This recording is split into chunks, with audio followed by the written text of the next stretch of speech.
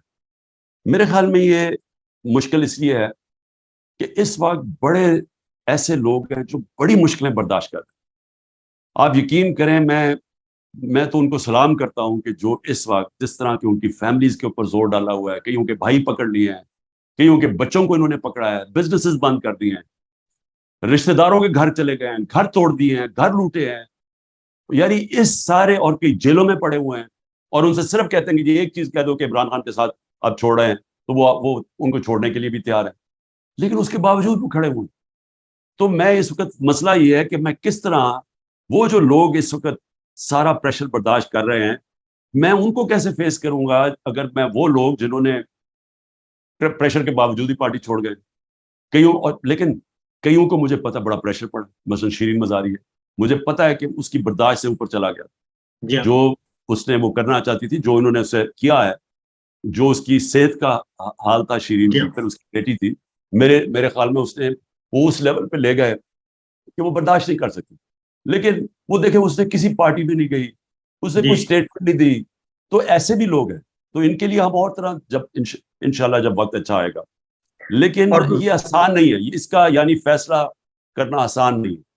دوسری جانب علی محمد خان ہیں, شہریار افریدی ہیں, میاں محمود رشید ہیں, چودھری پرویز الہی صاحب ہیں, یاسمین راشد ہیں, عالیہ حمزہ ہیں, عمر سرفراز چیمہ ہیں, اعجاز چودھری ہیں, عامر ڈوگر ہیں, فردوس شمیم نقوی ہیں.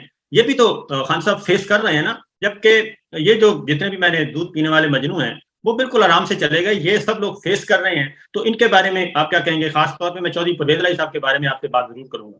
جی, میں سب سے زیادہ تو حیران ہوں چودھری پرویز الہی پہ, کیونکہ اس عمر پہ, اور مجھے جو پتا ہے کہ انہوں نے جان کے جیل میں ان کے لیے بڑی سخت کنڈیشنز رکھی ہوئی ہیں, وہ سب کچھ برداشت کرنا, تو میں تو سلام کرتا. میں نہیں سمجھتا تھا کہ وہ اس طرح کا جو سختی ہے وہ کر سکیں گے. اور پھر جب سارے آپ نے نام لیے, دیکھیں شہریار افریدی سے جو کیا, اس کی بیوی کو پکڑ لیا, پھر ایک دوسری جگہ بیوی پکڑنے, اس کو بچوں کے ساتھ پکڑنے کی کوشش کی.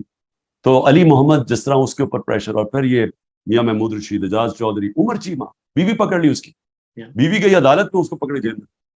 یعنی یہ پہلے تو یہ ہماری ساری روایتوں کے خلاف.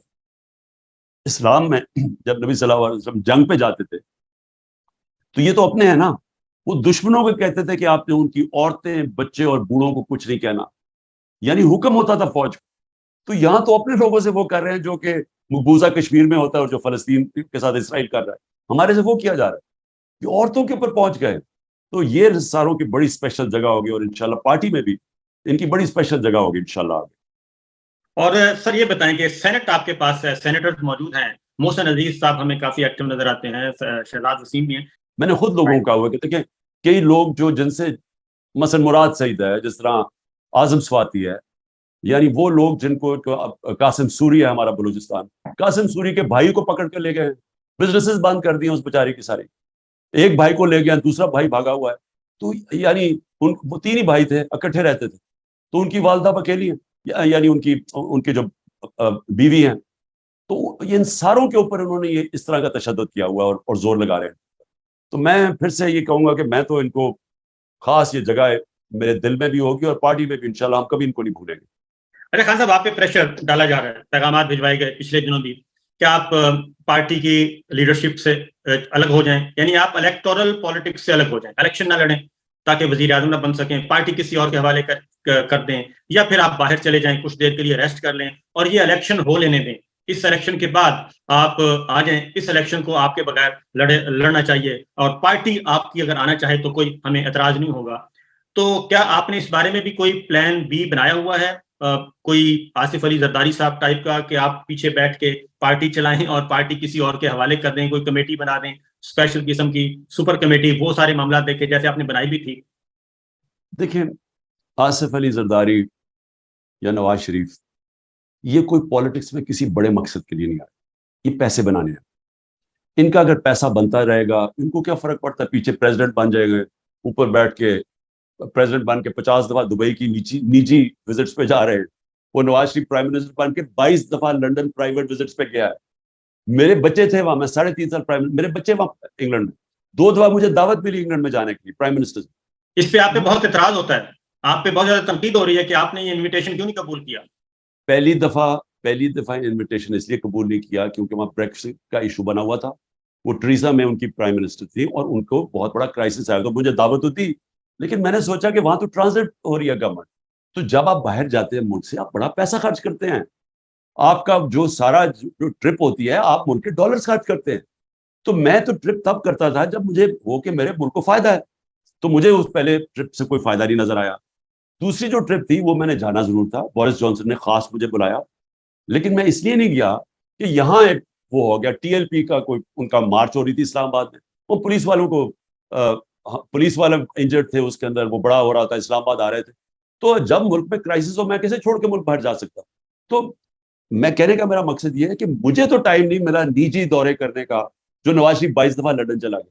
تو ان کے مقصد اور ہیں پاور میں آنے. میں اس لیے نہیں پاور میں آیا کہ میں کوئی پاور پالیٹکس کر کے تو اچھا جی میں پیچھے بیٹھ جاتا ہوں پھر مجھے باری مل جائے گی. میرے لیے تو یہ جہاد ہے, یہ حقیقی آزادی کی جہاد ہے جو 27 سال پہلے شروع کی تھی کہ انصاف کے ساتھ آزادی آتی ہے, اور وہ ایک پورا ایک مشن ہے. وہ مشن کے اندر بھی کبھی آپ کہتے ہیں اچھا جی میں پیچھے ہٹ جاتا ہوں, پہلے کسی کو آگے کر دو تو میں آگے آ جاتا ہوں. کبھی سوچا کہ کسی دنیا میں جمہوریت میں ایسے ہوتا ہے کہ کوئی لیڈ کر رہا ہے ایک موومنٹ اور وہ اگلے کہنے جی ہمیں آپ پسند نہیں ہے تو آپ فلانے کو لے آئیں. یہ کوئی جمہوریت میں ہوتا ہے, اور یا کسی موومنٹ میں ایسے ہوتا ہے. یہ تو تب ہوتا ہے جب بدر بانٹ ہو رہی ہو, جو آج کل بدر بانٹ دبئی میں بیٹھ کے ہو رہی ہے. اچھا جی تمہیں ہم سندھ دے دیں گے, اچھا تمہیں ہم کراچی دے دیں گے. خان صاحب, ایمان صدر آپ کے لیے کیسا رہے گا؟ کیا مطلب؟ یعنی کہ آپ صدر مملکت بن جائیں. دیکھیں میں یعنی اگر میں نے صدر بننے کے لیے پالیٹکس کرنی ہے تو میں پالیٹکس کر کیوں رہا ہوں؟ میں ویسے نہ کروں. مجھے اللہ نے کسی چیز کی کمی دی ہے, قوم عزت کرتی ہے, دنیا میں جاتا ہوں اللہ نے عزت دی ہے, تو مجھے ضرورت کیا کہ میں جا کے وہاں بیٹھ جاؤں کسی وقت کے اندر.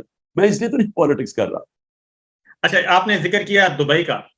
پاکستان میں خان صاحب اقتدار حاصل کرنے کے لیے اور اس کو برقرار رکھنے کے لیے, اب تو آپ کو بھی پتہ چل گیا ہوگا کہ بہت سارے جو پاور کوریڈورز ہیں وہاں پہ مختلف ایلیمنٹس ہیں, ان کے ساتھ آپ کو معاملات سیٹ کرنے پڑتے ہیں. ان میں سے ایک ہماری ملٹری اسٹیبلشمنٹ ہے, دوسرا ہمارے دوست ممالک ہیں.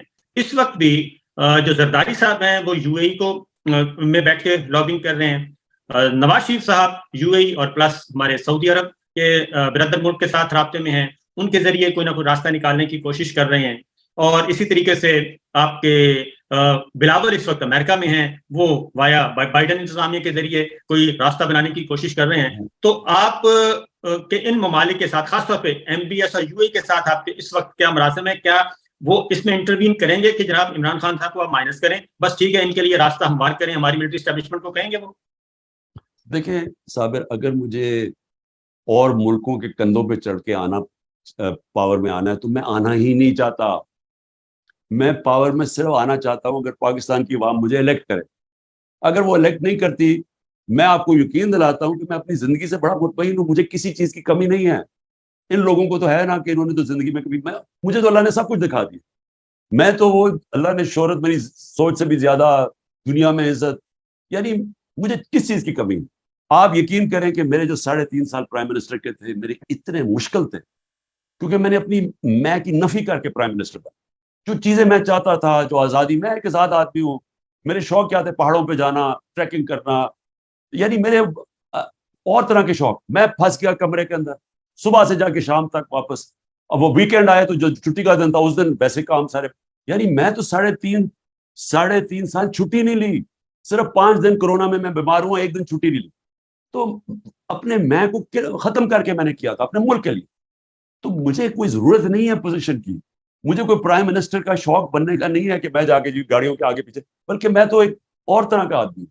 میں تو اکیلے پن میں ٹائم گزارا ہے, میرے شوق ہی سارے اور ہیں. میری ٹریکنگ اب وہ کر ہی نہیں, جب سے پرائم منسٹر بنا ٹریکنگ نہیں کر سکتا, یعنی جو پہاڑوں پہ مجھے جو ایک ہی تو میرا اصل شوق رہ گیا, یا وہ شکار ہوتا تھا وہ تو ختم ہی ہو گیا.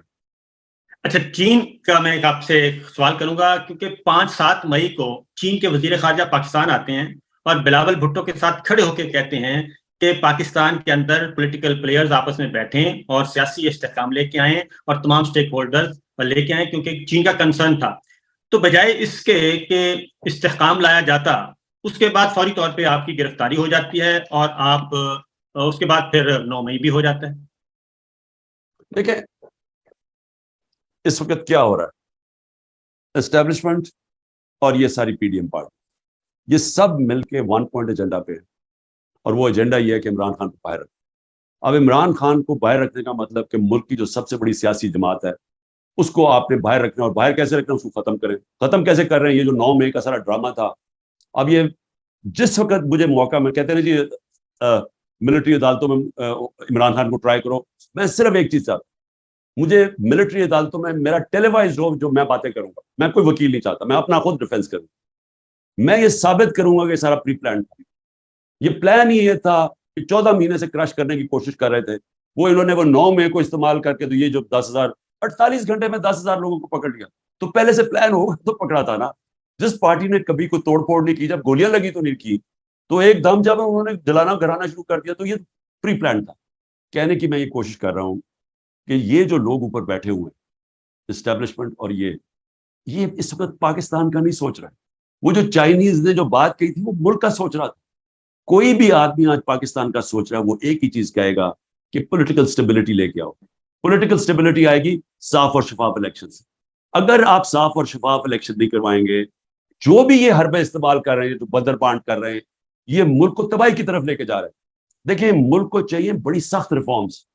کوئی بھی ریفارم نہیں کر سکتا جب تک پبلک اس کے ساتھ نہ کھڑی ہو۔ جب آپ ایک پبلک مینڈیٹ لے کے آئیں گے پھر ہی آپ ریفارمز کر سکتے ہیں۔ یہ 14 مہینے میں انہوں نے ملک کا تو جو ملک سے کیا کوئی دشمن بھی نہ کرے، تو اب انہی کو کہیں گے کہ یہ پھر سے ریفارمز کریں گے، یہ کیسے کریں گے؟ اور کوئی اور یہ سمجھ رہے جی ٹیکنوکریٹک سیٹ اپ آگے کرے گا۔ آج تک کسی ٹیکنوکریٹک سیٹ اپ نے آگے کوئی ملک ٹھیک کیا؟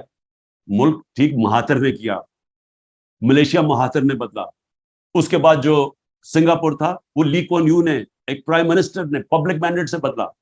جو بھی ملک بدلے جاتے ہیں وہ پبلک کی پاور ہوتی ہے، پھر پبلک ساتھ ہوتی ہے اصلاحات کے لیے، اور پھر ایک قوم بنتی ہے۔ یہ تو الٹا جا رہے ہیں، یہ تو ان لوگوں کے اوپر بٹھا رہے ہیں جن لوگوں نے ملک کو یہاں پہنچایا کہ بنگلہ دیش بھی آگے نکل گیا، اب وہ ملک ٹھیک کریں گے۔ شہید ارشد شریف اور عمران ریاض یہ بھی صرف اس وجہ سے زیر عتاب ہیں، اور باقی بھی جرنلسٹ ڈاکٹر معید ہیں، شاہین سپاہی ہیں، وجاہت سعید خان ہیں، میں خود ہوں۔ تو یہ خان صاحب اس پہ آپ کیا کہیں گے کہ میڈیا سارا کے سارا میڈیا آرام سے قبول کر لیا؟ انہوں نے ایک 2 آفیسرز نے بلایا، ان کو کہا شٹ اپ، آج کے بعد اس سے آگے نہیں بڑھنا اور عمران خان کا نام نہیں لینا، اور انہوں نے کہا ٹھیک ہے۔ دیکھیں صاحب، یہ اور آخری میرا سوال، کیونکہ میرے لوگ انتظار کر رہے ہیں، سنو میری بات۔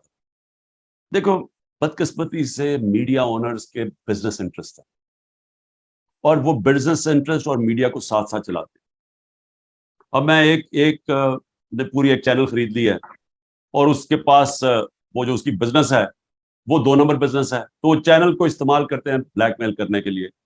تو یہ یاد رکھیں کہ یہ جو سارا مجھے درس دیتے تھے آزادی رائے کے، اور ہم حالانکہ وہ کوشش کر رہے تھے کہ رسپانسبل جرنلزم ہو، فیک نیوز کے اگینسٹ۔ میرے اگینسٹ ہر قسم کی نیوز، فیک نیوز نکلاتی تھی، منسٹرز کے اگینسٹ نکلاتی تھی جو مغرب میں ہیں، کہ آپ کی ذمہ داری بھی، آپ اگر کسی کو اس کی ریپوٹیشن کو نقصان پہنچائیں گے، کسی کو ذلیل کریں گے، تو اس کے پاس ہونا چاہیے رائٹ کہ اپنے آپ کو ڈیفینڈ کرے، اور لائبل لاز ہیں۔ لیکن ہمارے اگینسٹ پوری کیمپین چلی کہ ہم نے پتہ نہیں کیا کیا کیا، اور میڈیا کو بند کرنے کی کوشش کی۔ اب کیا ہوا؟ انہوں نے سیدھی طرح حکم کیا ہے میڈیا اونرز کو کہ تم اگر یہ لائن پہ نہیں چلو گے ہم تمہیں یہ کر دیں۔ اور ان میں سے کئی میڈیا اونرز نے بڑی کوشش کی اپنی آزادی رائے رکھنے کی، میں داد دیتا ہوں ان کو، لیکن کئی پہلے میں سلام کر کے تو جناب سیدھا جا کے وہ شروع ہو گیا، اور کئی پہلے ہی ان کے ساتھ تھے۔ تو ہوا کیا؟ دیکھو خطرناک چیز اب کیا ہے صاحب، آپ ایک معاشرے کے اندر سے جب تنقید ختم کر دیتے ہیں، جب ایک معاشرے کے اوپر آپ انفارمیشن کے اوپر آزادی رائے پہ کنٹرول کر لیتے ہیں، جب آپ ڈنڈے کے زور سے اپوزیشن کو بھی دبا دیتے ہیں، تو یہ یاد رکھیں کہ آپ اپنے ملک کی موت کی سائن کر رہے ہیں، یعنی آپ اپنے معاشرے کی تباہی کے اوپر سائن کر رہے ہیں۔ اور اگر آپ نے تاریخ دیکھنی ہے تو صرف زیادہ دور نہ جائیں، ایسٹ اور west Germany second world war کے بعد علیحدہ ہو گئے، ایک میں یہی حرکتیں جو آج ہو رہی ہیں پاکستان میں، ایسٹ جرمنی میں شروع ہو گئی، ویسٹ جرمنی آزاد ہو گیا، آزادی رائٹ ڈیموکریسی آ گئی۔ 50 سال کے بعد ویسٹ جرمنی اوپر چلا گیا، ایسٹ جرمنی نیچے چلا گیا۔ ایسٹ اور ویسٹ یورپ وہی یورپینس تھے، آدھوں کے اندر آزادی آ گئی، جمہوریت اور تنقید آ گئی، پارلیمنٹ آ گئی، آزادی رائے آ گئی، آزاد میڈیا آ گیا، اور دوسری طرف انہوں نے بند کر دیا جو آج پاکستان میں ہے۔ ویسٹ یورپ اوپر چلا گیا، ایسٹ یورپ نیچے چلا گیا۔ ساؤتھ اور نارتھ کوریا کے اندر یہ حرکتیں جو آج پاکستان میں ہیں،